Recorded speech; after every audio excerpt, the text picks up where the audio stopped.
بالعالمین والصلاة والسلام علی رسول الکریم اما بعد فاعوذ باللہ من الشیطان الرجیم بسم اللہ الرحمن الرحیم الحمدللہ رب العالمین۔ ہمارا درس جاری و ساری ہے۔ آج بڑی پیاری حدیث مبارکہ امیر المؤمنین مولا علی کرم اللہ وجہ الکریم سے روایت ہے۔ حدیث پاک رسول اللہ صلی اللہ تعالی علیہ وسلم سے جب کوئی شخص سوال کرتا، اگر حضور کو منظور ہوتا کہ اس کو دیا جائے، جواب دیا جائے، تو آپ فرماتے نعم، جی ہاں، آپ نعم فرماتے یعنی اچھا، اور نہ منظور ہوتا تو آپ خاموش رہتے، کسی چیز کو لا نہ فرماتے تھے۔ لا کا معنی ہے نہ، ہمیشہ منظور ہوتا تو کیا فرماتے نعم، اور منظور نہ ہوتا تو خاموش رہتے، لا نہ فرماتے، مطلب کیا نہ فرماتے تھے۔ ایک روز ایک رابی حاضر ہو کر اس نے سوال کیا، حضور علیہ السلام خاموش رہے۔ پھر اس نے سوال کیا، حضور نے سکوت اختیار فرمایا۔ پھر سوال کیا، اس پر حضور اقدس صلی اللہ تعالی علیہ وسلم نے جھڑکنے کے انداز سے فرمایا، سل ما شئت یا عرابی، اے عرابی مانگ، کیا مانگتا ہے، سوال کر، کیا کرتا ہے، جو تو سوال کرتا ہے تو سوال کر لے، جو تو نے مانگنا ہے مانگ لے۔ اب اے رابی جو تیرا جی چاہے ہم سے مانگ۔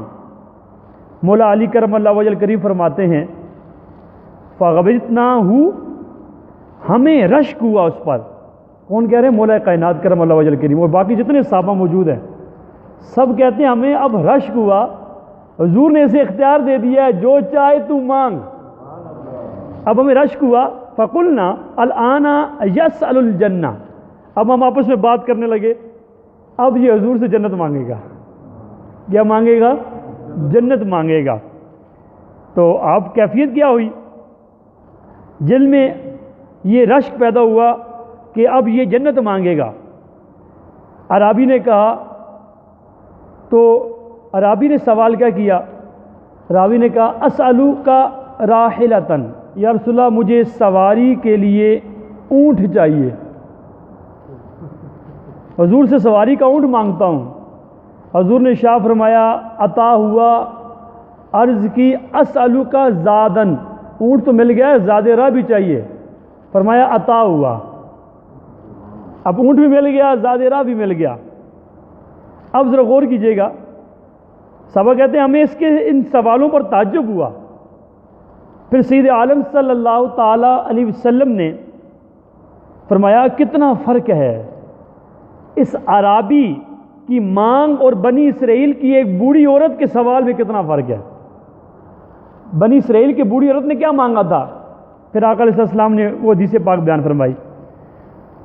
شاہ فرمایا جب موسیٰ علیہ السلام کو دریا میں اترنے کا حکم ہوا، اللہ کا حکم ہوا کہ دریا میں اتریے، آپ کے چاہنے والے آپ کے ساتھ تھے، دریا کے کنارے پر گئے، تو اللہ نے حکم دیا جانوروں کو، جو سواریاں تھیں انہوں نے دریا کے کنارے سے اپنے منہوں کو واپس پھیر لیا، واپس اپنی جگہ چلی گئی۔ اللہ کی بارگاہ میں موسیٰ کلیم اللہ تھے، کلام کرتے تھے، عرض کرنے کے یا اللہ یہ کیا معاملہ ہے، تیرا ہی حکم ہوا ہے کہ دریا میں اتریے، اب سواریوں نے منہ موڑ لیے ہیں، واپس اپنی جگہ آ گئی ہیں، اس میں کیا راز ہے، کیا معاجرہ ہے؟ تو اللہ تبارک و تعالیٰ نے ارشاد فرمایا، اے موسیٰ جہاں سے آپ گزر رہے ہیں یہاں حضرت یوسف علیہ السلام کا جسم مبارک، آپ کا مزار مبارک ہے، ساتھ حضرت یوسف علیہ السلام کے جسم مبارک کو بھی ساتھ لے جائیں۔ اب وہ جسم مبارک کہاں پہ ہے، مزار کہاں پہ ہے، کسی کو پتہ نہیں۔ لوگوں نے کہا ایک بوڑھی عورت ہے اسے پتہ ہے۔ اب اس کے پاس جاتے ہیں اور جا کر کہتے ہیں، اے بوڑھی عورت کیا تو جانتی ہے کہ یوسف علیہ السلام کی قبر کا معلوم ہے تمہیں پتہ ہے کہاں پر ہے؟ اس نے کہا ہاں مجھے پتہ ہے۔ تو آپ نے فرمایا موسیٰ علیہ السلام نے مجھے بتا دے۔ نے کہا لا، میں تو نہیں بتاؤں گی، واللہ حتی تؤتینی ما اسألک، تب تک نہیں بتاؤں گی جب تک جو میں آپ سے مانگوں مجھے عطا نہ کر دیں، جب تک میں جو آپ سے مانگوں مجھے عطا نہ کر دیں تب تک میں نہیں بتاؤں گی۔ اب ہوا کیا؟ اب اس نے لفظ کہا واللہ، لا واللہ، خدا کی قسم نہ بتاؤں گی یہاں تک کہ جو کچھ آپ سے مانگوں آپ مجھے عطا فرما دیں۔ فرمایا ذالک لکی، تو مانگ تجھے دیا جائے گا، تیری بات قبول کر لی گئی ہے۔ اب اس عورت نے کیا مانگا؟ اب صحابی کا عرابی کا انداز کیا تھا مانگنے کا، اس عرابی کا دیہاتی کا، اور اب کیفیت دیکھیں کہ اس عورت نے کیا مانگا کہ حضور نے اس کے مانگنے کا کہا کاش یہ بھی اس کی طرح مانگ لیتا۔ اب اس عورت نے کیا مانگا؟ تو اس نے کہا، موسیٰ علیہ السلام سے عورت نے کہا فَإِنِّي أَسْأَلُكَ أَنْ أَكُونَ مَعَكَ فِي الدَّرْجَةِ الَّتِي تَكُونُ فِيهَا فِي الْجَنَّةِ۔ اس بوڑھی نے عرض کیا میں حضور سے یہ مانگتی ہوں کہ جنت میں آپ کے ساتھ ہوں اس درجے میں جس درجے میں آپ ہوں گے، جس درجے میں آپ ہوں گے اس درجے میں آپ کے ساتھ رہنا چاہتی ہوں۔ تو موسیٰ علیہ السلام نے کہا قال سل الجنہ، موسیٰ علیہ السلام نے فرمایا جنت مانگ لے، یعنی تجھے یہی کافی ہے، تو اتنا بڑا سوال نہ کر۔ قالت لا واللہ ان اکون معک، اس بوڑھی نے کہا خدا کی قسم نہ مانوں گی مگر یہی کہ آپ کے ساتھ ہوں گی، اور اس کے علاوہ بات نہیں مانوں گی، صرف یہی ہے کہ جنت میں بھی آپ کے ساتھ جس درجے میں آپ ہیں اسی درجے میں رہوں گی آپ کے ساتھ۔ اب موسیٰ علیہ السلام اسے بار بار کہتے جنت مانگ لے کافی ہے۔ فجعل موسیٰ یرادوها فاوحى اللہ تبارک و تعالی الیہ ان اعطها ذلك فانه لا ينقص شيئا فاعطاها۔ موسیٰ علیہ السلام اس سے یہی رد و بدل کرتے رہے، اللہ تعالی نے وہی بھیج دی، اور کیا وہی بھیجی کہ ان اعطها ذالک، جو مانگ رہی ہے تم وہی اسے عطا کر دو، جو مانگ رہی ہے وہی عطا کر دو۔ فإنه لا ينقص کا شيئا، اس میں تمہارا کیا نقصان ہے؟ ہاں تم نے تو موسیٰ علیہ السلام سے اللہ نے فرمایا تو نے تو ہاں ہی کہنا ہے، موسیٰ تو ہاں کہہ دے، دینا میرا کام ہے، ٹھیک ہے، آپ کا اس میں کچھ نقصان نہیں ہے، آپ ہاں کہہ دیجئے۔ فَأَعْطَاهَا، تو موسیٰ علیہ السلام نے اس سے وہ درجہ عطا کر دیا ہے۔ ذرا غور تو کریں، یعنی جنت میں اپنی رفاقت عطا فرما دی، اس سے یوسف علیہ السلام کی قبر اس نے بتا دی، پھر موسیٰ علیہ السلام نعش مبارک یعنی جسم مبارک وہاں سے لے کر دریا سے عبور کر کے تشریف لے گئے۔ اب اس میں بہت پیاری باتیں ہیں، مفسرین نے اتنی بات کی ہے، شیخ محقق نے اتنی بات کی ہے، اعلیٰ حضرت امام احمد رضا خان نے فتح الرضی شریف میں اس میں بڑی بات کی ہے۔ اعلیٰ حضرت ایک بڑا پیارا شعر ہے نا، مانگیں گے مانگ جائیں گے منہ مانگی پائیں گے، سرکار میں نہ لا ہے نہ حاجت اگر کی ہے۔ حضور سے جب مانگتے ہیں نا امتی، جب حضور سے مانگتے ہیں تو حضور عطا فرماتے ہیں، حضور جب دیتے ہیں تو دیتے ہوئے لا نہیں کہتے، نہیں، اور یہ بھی نہیں کہتے اگر ایسا کرو گے دوں گا، فرمایا تم مانگتے جاؤ گے، مانگتے مانگتے تھک جاؤ گے، میرے آقا دیتے ہوئے کبھی نہیں تھکتے۔ سرکار میں نہ لا ہے، لا کہتے ہی نہیں ہے، نہ حاجت اگر کی ہے، مانگنا تمہارا کام ہے، دینا میرے آقا کا کام ہے۔ اب اس حدیث مبارکہ میں موازنہ کرنا ہے، اور اس حدیث مبارکہ میں عقیدہ اہل سنت کتنا بالکل شد و مت کے ساتھ سورج سے بھی زیادہ روشن ہے۔ وہ کیا ہے؟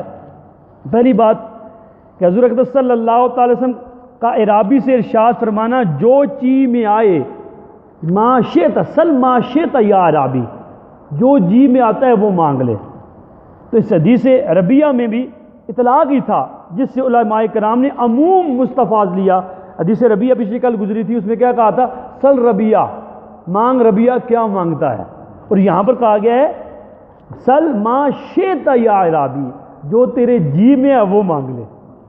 اب ذرا غور کیجئے گا، یہاں صراط حضور نے خود ارشاد فرمائی ہے، وہاں تو کہا تو مانگ، اب اس میں عموم ہے جو مانگتے، لیکن یہاں پر صراحت فرما رہے جو تو مانگنا چاہتا ہے وہ مانگ، وہاں پر صرف مانگ، یہاں جو تو مانگنا چاہتا ہے وہ مانگ۔ اور یہاں پر ذرا غور کیجئے گا، فرمایا عموم موجود، جو دل میں آئے مانگ لے، ہم سب کچھ عطا فرمانے کا اختیار رکھتے ہیں۔ حضور کا یہ کہنا سل ما شئت یا عرابی، اس کا مطلب کیا ہے؟ اب جو تو مانگے گا، اللہ تبارک و تعالیٰ نے ہمیں سارے خزانوں کی کنجیاں عطا کر دی ہے، جو تیرے جی میں آتا ہے مانگ، اللہ کی عطا سے ہم تمہیں عطا کر دیں گے۔ اور دوسری بات، یہ ارشاد سن کر مولا کائنات حضرت علی المرتضیٰ کرم اللہ وجہ الکریم، وہ باقی سارے صحابہ، ان کے دل میں غبطہ یعنی کہتے ہیں رشک پیدا ہو گیا، کاش یہ انعام جو حضور نے اسے اختیار دیا ہے، سل ما شئت یا عرابی، کاش ہر صحابی کے دل میں خواہش پیدا ہوئی، کاش یہ اختیار حضور ہمیں بھی عطا فرما دیں، کاش یہ حضور ہمیں بھی عطا فرما دیں۔ پھر یہاں تک کہ حضور اسے اختیار عطا فرما ہی چکے، اب یہ حضور سے جنت مانگے گا۔ سارے صحابہ کا خیال کیا تھا؟ حضور سے کیا مانگے گا؟ جنت مانگے گا۔ تو صحابہ کا عقیدہ دیکھیں کہ یہ جنت مانگے گا، اور صحابہ کا عقیدہ دیکھیں کہ اللہ کی عطا سے حضور زمین پر رہ کر بھی جنت کی چابیاں، جنت کے ٹکٹ تقسیم فرما رہے ہیں۔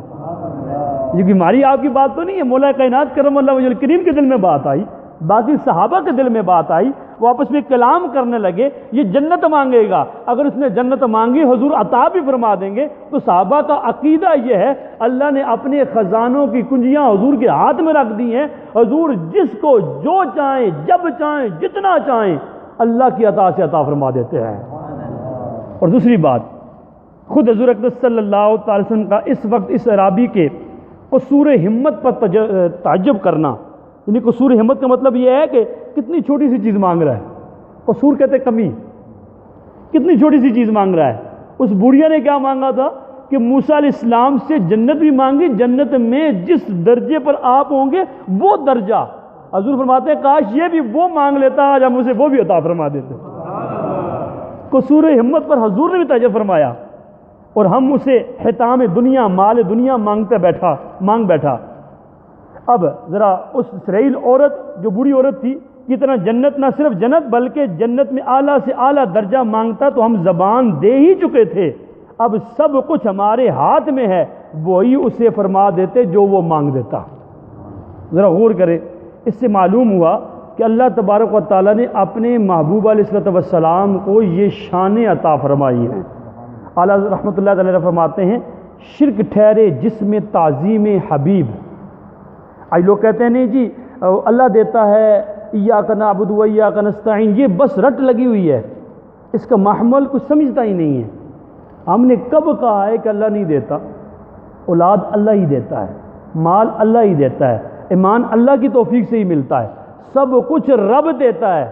تو سب کچھ رب سے ہونے کا تصور کس نے اس کی نفی کی ہے؟ سب کچھ رب دیتا ہے تو حضور کو اختیار بھی تو رب نے دیا ہے نا۔ سب کچھ رب دیتا ہے تو حضور کو بھی اختیار کس نے دیا ہے؟ رب نے دیا ہے۔ تو خزانوں کی کنجیاں بھی حضور کے ہاتھ میں رب نے ہی رکھی ہے نا، تصرفات عالم حضور کے ہاتھ میں رب نے ہی رکھا ہے نا، ما کانا و ما یکون کا علم حضور کے ہاتھ میں رب ہی نہیں رکھا ہے نا، کائنات کی ہر شے کا علم حضور کے ہاتھ میں رب نہیں رکھا ہے نا، علم لوح، علم قلم حضور کے ہاتھ میں رب نہیں رکھا ہے نا، ولا رطب ولا یابس الا فی کتاب مبین، قرآن کریم میں ہر خشک و تر چیز کا علم ہے، اس قرآن کا علم بھی حضور کو رب نے ہی عطا کیا ہے نا۔ تو جب رب نے عطا کیا ہے تو امامت کل، اصالت کل، حکومت کل خدا کے یہاں تمہارے لیے۔ اعلیٰ نے بڑا پیارا فرمایا تھا، اعلیٰ فرماتے ہیں زمین و زمان تمہارے لیے، مکین و مکان تمہارے لیے، بنے دو جہاں تمہارے لیے، ہم آئے یہاں تمہارے لیے، اٹھے بھی وہاں تمہارے لیے، اصالت کل، امامت کل، سیادت کل، امارت کل، حکومت کل، ولایت کل خدا کے یہاں تمہارے لیے۔ اللہ تبارک و تعالیٰ نے سب کچھ عطا کر دیا۔ اب اس ایک شعر میں دیکھیں نا، ہر چیز کلی عطا کی ہے۔ فرمایا اصالت کل، امامت کل، امامت بھی کلی، اصالت بھی کلی، سیادت سرداری بھی کلی، امارت امیری بھی کلی، حکومت بھی کلی، ولایت بھی کلی، سب کچھ اللہ نے آپ کو کلی طور پر اختیار عطا فرما دیا ہے۔ اس لیے اس طرف توجہ نہیں کرنی چاہیے، خدا کی قسم مسئلہ صرف اور کچھ بھی نہیں ہے، کچھ بھی نہیں ہے، مسئلہ صحبت کا ہے۔ اچھوں کی صحبت بندے کو اچھا بناتی ہے، برے کی صحبت بندے کو برا بناتی ہے۔ میں آخر میں ایک حدیث پاک کوٹ کرتا ہوں، بخاری شریف کی حدیث پاک ہے، حدیث پاک کا مفہوم میرے آقا علیہ السلام نے ارشاد فرمایا، برے کی صحبت ایسی ہے جیسے لوہار کی بٹی، اچھے کی صحبت ایسی ہے جیسے عطار کی دکان، عطار خوشبو بیچنے والا۔ لوہار کی بٹی میں بندہ اندر جاتا ہے تو وہ لوہے کا کام کرتا ہے، لوہا گرم کرتا ہے، جلاتا ہے، گندا دھواں بھی نکلتا ہے، یا تو اس کی کیفیت کیا ہوگی، اس کے کپڑے جل جائیں گے، کپڑے نہیں جلیں گے، کپڑے کالے ہو جائیں گے، کالے نہیں ہوں کم سے کم باہر نکلے گا گندے دھوئیں کی بدبو آتی ہے۔ صحبت بتا رہی ہوتی ہے۔ آج کوئی حضور علیہ السلام پر اعتراض کرتا ہے، صحابہ پر اعتراض کرتا ہے، اہل بیت پر اعتراض کرتا ہے تو اس کی غلطی نظر نہیں آتی، محسوس ہوتا ہے کسی ایسی صحبت میں بیٹھا ہے یہاں یہ چیزیں چل رہی تھی۔ اور دوسری اچھی صحبت ایسی ہے جیسے عطار کی دکان، بندہ خوشبو نہ بھی خریدے نہ بھی لگائے، وہاں سے ہو کر باہر نکلتا ہے تو اس کے کپڑوں سے خوشبو آ رہی ہوتی ہے۔ تو اچھی صحبت میں بیٹھا کریں، اور یہ وہی عقیدہ ہے، کوئی ہمارا نیا عقیدہ 1400 سال بعد اہل سنت کا عقیدہ وہی عقیدہ ہے، خدا کی قسم، رب کعبہ کی قسم، جو صحابہ کا عقیدہ تھا، جو اہل بیت کا عقیدہ ہے، جو قرآن و حدیث کا عقیدہ ہے، جو ائمہ مجتہدین کا عقیدہ ہے، جو اولیاء کرام کا عقیدہ ہے، جو صوفیہ کا عقیدہ ہے، جو سلف صالحین کا عقیدہ ہے، خدا کی قسم اسی پر کار بن رہے ہیں، اسی پر کار بن رہے ہیں۔ اگر اس سے ہٹیں گے راہ سنت سے ہٹ جائیں گے۔ یہ سواد اعظم ہے، حضور نے فرمایا ہمیشہ حق سواد اعظم کے ساتھ رہے گا، یہ سواد اعظم ہے، اسی کے ساتھ جڑے رہیں گے، اللہ دنیا بھی اچھی کر دے گا، آخرت بھی اچھی کر دے گا۔ اللہ تعالیٰ کی بارگاہ میں دعا ہے جو سنا عمل کرنے کی توفیق عطا فرمائے۔ ایک بات آخر میں عرض کر، ایک تھوڑا سا کلپ